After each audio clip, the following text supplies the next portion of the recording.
ब्रिजभूषण जी और पंडित जी के घर में आजकल बड़ी चहल पहल है। उनके दोनों बेटे अपनी फैमिलीज के साथ आने वाले हैं। सरला जी तो जैसे खुशी से फूली नहीं समा रही हैं। जाने कितनी तैयारियों की लिस्ट उन्होंने पंडित जी को पकड़ा दी है और कितना कुछ खुद ही कर रही हैं। पंडित जी रोकते रहते हैं कि इतना भी क्या एक्साइटमेंट कि खुद को बीमार ही कर लो। लेकिन इन दिनों सरला जी वाइफ वाले रोल से बाहर निकलकर मां वाले रोल में ज्यादा है। कभी कभी पंडित जी को लगता है कि उनका बताया गया सारा गीता ज्ञान सरला जी ये मां वाले अवतार में आते ही भूल जाती हैं।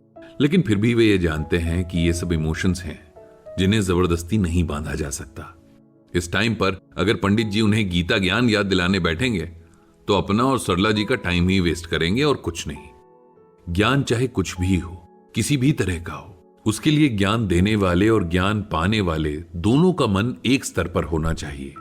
और सबसे जरूरी बात यह है कि दोनों इसके लिए तैयार होने चाहिए। चाहे कितनी भी जरूरत हो, लेकिन जब तक सामने वाले का मन तैयार ना हो आप उसे कोई भी ज्ञान नहीं दे सकते, बल्कि देना भी नहीं चाहिए। यही वजह है कि पंडित जी हमेशा अपने ऑडियंस से सवाल पूछते हैं ताकि उन्हें उस सवाल का जवाब मिले जिसे वे ढूंढ रहे हैं। तभी वे ध्यान से सुनेंगे और सीखेंगे भी। पंडित जी के दोनों बेटे इस बार काफी टाइम के बाद घर आ रहे हैं। गीता ज्ञान सेशन की वजह से पंडित जी काफी बिजी रहते हैं, इसीलिए वे लोग भी बच्चों के पास मिलने नहीं जा पाए। शायद इसीलिए भी सरला जी काफी एक्साइटेड है। इंसान अपने आसपास रिश्तों का, इमोशंस का ऐसा बारीक जाल बुनकर रहता है कि एक टाइम के बाद उसका दिल और दिमाग उसी जाल में उलझ कर रह जाता है। उसके लिए वही जाल सबसे बड़ा सच हो जाता है। उसके अलावा न उसे कुछ दिखता है न सूझता है। उस जाल से बाहर निकलना अपने कंफर्ट जोन से बाहर निकलने जैसा है, जिसमें बहुत मेहनत लगती है। शुरू में परेशानी भी होती है, इसीलिए सब इससे कतराते हैं। अपने बुने हुए इल्यूजन के जाल में फंसे रहकर खुश रहते हैं। पिछली बार जब पंडित जी के बेटे बहू आए थे तब लगभग 2 हफ्ते रहकर गए थे। उनके बच्चों ने घर को एकदम गुलजार बनाकर रख दिया था। बच्चों की खुशी देखकर ऐसा लग रहा था जैसे छोटे छोटे पक्षी बहुत दिनों तक पिंजरे में रहकर आजाद हो गए हों। पंडित जी एक बात नोट कर रहे थे कि उनके बड़े बेटे राघव की वाइफ यानी उनकी बड़ी बहू आभा बच्चों को लेकर कुछ ज्यादा ही सीरियस और ओवर प्रोटेक्टिव थी। बच्चों को बाहर आंगन में ना खेलने देना कि मिट्टी लग जाएगी, उन्हें इतने डिसिप्लिन में रखना कि बच्चे घड़ी की सुइयों के हिसाब से चलते थे। हर वक्त पढ़ाई या कुछ ना कुछ पढ़ाई से जुड़ी एक्टिविटीज करते रहना। बच्चे जैसे खुलकर जीना जानते ही नहीं थे।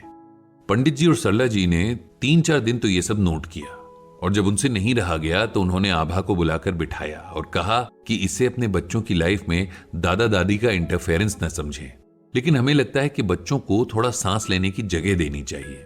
आभा ने माना कि उसे भी कई बार लगता है कि बच्चों के साथ वो बहुत ज्यादा स्ट्रिक्ट हो रही है, लेकिन आज जिस तरह का कंपेटिटिव एनवायरनमेंट है उसमें अगर वो बच्चों के साथ स्ट्रिक्ट नहीं रहेगी तो बच्चे लाइफ की रेस में पिछड़ जाएंगे और फिर यही बच्चे डिप्रेशन में जाएंगे और जिंदगी भर हमें कोसेंगे कि हमने उनके लिए कुछ नहीं किया। पंडित जी आभा का पॉइंट ऑफ व्यू समझ रहे थे, लेकिन उससे अग्री नहीं कर पा रहे थे। अगर सब लोग एक तरफ खड़े होकर गलत के फेवर में बोलने लगे तब भी गलत सही नहीं हो जाता। उन्होंने आभा को कहा कि यह सच है कि आजकल बच्चों पर बहुत प्रेशर है। एक जमाने में टॉपर्स भी मुश्किल से 60-70% मार्क्स ही ला पाते थे। अब बच्चों का कंपटीशन सीधे 100% मार्क्स वालों के साथ होता है। यह भी सच है कि आजकल के बच्चों को सिर्फ अपनी स्टडीज में अच्छा करके नहीं दिखाना है, बल्कि उनकी पर्सनालिटी में हर वो बात होनी चाहिए जो उन्हें बेस्ट बनाती हो। उनका कॉन्फिडेंस, उनकी पर्सनालिटी, उनके कम्युनिकेशन स्किल्स, सब कुछ बेस्ट होने चाहिए। तभी वे आगे चलकर प्रोफेशनल वर्ल्ड में सरवाइव कर पाएंगे। लेकिन ये सब किस कीमत पर होना चाहिए? बच्चों को क्या हमने इसलिए पैदा किया है कि हम अपनी सोसाइटी में, अपने सर्कल में उन्हें ट्रॉफी की तरह दिखा सकें या गले में मेडल की तरह लटकाकर घूम सकें? क्या हम अपने अधूरे सपनों के बोझ तले इन मासूम बच्चों को कुचलते हुए एक बार भी ये सोचते हैं कि ये उनकी अपनी लाइफ है और इसकी हर अच्छी चीज पर उनका हक है? आज हम जब अपने बचपन की तरफ देखते हैं, अपने बचपन के दिनों को याद करते हैं, तो कुछ पलों के लिए हमारे चेहरों पर खुशी छा जाती है।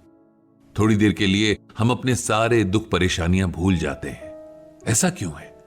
क्योंकि हमारी जिंदगी की सबसे अच्छी यादें हमारे बचपन से जुड़ी होती हैं। वो बचपन जिसमें हम खेलते कूदते थे, नए नए दोस्त बनाते थे, लड़ते झगड़ते थे और फिर सब भुलाकर एक भी हो जाते थे। ऐसा नहीं है कि हमारे या तुम्हारे दौर के लोग सक्सेसफुल नहीं हुए। सबने अपनी लाइफ में अच्छा काम किया, रिस्पेक्ट के साथ जिए और आखिरी वक्त में याद करने के लिए ढेर सारी खट्टी मीठी यादें बनाई। जबकि अब की जेनरेशन के बच्चों के पास क्या है? ये लोग अपना बचपन तक खुलकर नहीं जी पा रहे हैं। उसके बाद तो खैर इन्हें जाने किन किन टेंशन्स और स्ट्रेस के तले जिंदगी भर जीना ही है। कल जब ये पीछे मुड़कर देखेंगे तो इनके पास याद करने को कुछ भी नहीं होगा। क्या इन्हें ऐसी मशीनी जिंदगी देना सही होगा? वो भी सिर्फ इसलिए क्योंकि बाकी सब यही कर रहे हैं। और हमें लगता है कि अगर हमारे बच्चे इस लीग से हटकर चले तो इस रेस से बाहर हो जाएंगे। मैं तो इसे रेस भी नहीं मानता, बल्कि भेड़ चाल मानता हूं। पंडित जी की बातें सुनकर आभा को अपनी गलती का एहसास हो रहा था। उधर सरला जी को लग रहा था कि पंडित जी आभा को कुछ ज्यादा ही सुना रहे हैं। उन्होंने पंडित जी को इशारे से चुप होने को कहा और बड़े प्यार से आभा के सर पर हाथ रखकर कहा कि वे जानती हैं कि आभा की सारी गलती नहीं है। वो एक मां है और मां कभी भी अपने बच्चों का बुरा नहीं चाहती है।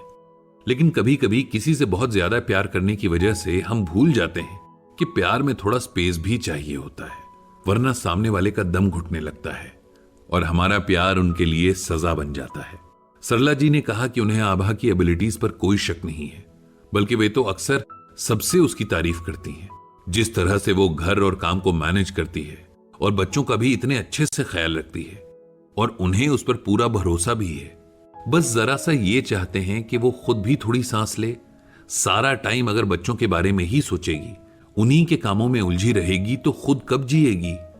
आखिर एक वाइफ और मां के अलावा भी तो वो कुछ है, उसकी एक पहचान है। सरला जी की बातों में आभा को अपने लिए बहुत सारा प्यार और फिक्र नजर आई। उसने उनसे वायदा किया कि वो उनकी बातों को मानने की पूरी कोशिश करेगी। सरला जी और पंडित जी ने बड़े प्यार से आभा के सर पर अपना हाथ रख दिया।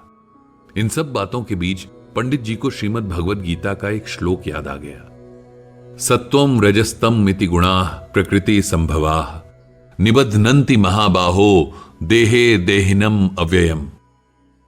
यहां भगवान श्री कृष्ण अर्जुन से कहते हैं कि हे महाबाहु अर्जुन, सात्विक गुण, राजसिक गुण और तामसिक गुण, ये तीनों गुण भौतिक प्रकृति से ही उत्पन्न होते हैं। प्रकृति से उत्पन्न तीनों गुणों के कारण ही अविनाशी जीवात्मा शरीर में बंध जाती है। इस श्लोक को समझने के लिए हमें इन तीनों गुण यानी सत, रज और तम को भी समझना पड़ेगा। सत का मतलब अच्छे गुण। इसमें बिना किसी एक्सपेक्टेशन या रिजल्ट की इच्छा किए अपना काम किए जाना, मोह ना रखना वगैरह वगैरह चीजें शामिल हैं। रज या राजसी गुण में इंसान सिर्फ अपने बारे में सोचता है और तम या तामसी गुणों में वो सारे गुण हैं जिनसे इंसान अपने साथ दूसरों का भी बुरा कर सकता है, जैसे गुस्सा, झूठ और लालच। हर जीवित चीज के अंदर प्रकृति के ये तीन गुण होते ही होते हैं और जो भी गुण ज्यादा इफेक्टिव होता है वैसी ही उस प्राणी की पर्सनालिटी होती है। इस श्लोक को इस तरह से समझना चाहिए कि हर इंसान को अपने स्वभाव के हिसाब से काम चुनने का हक मिलना चाहिए।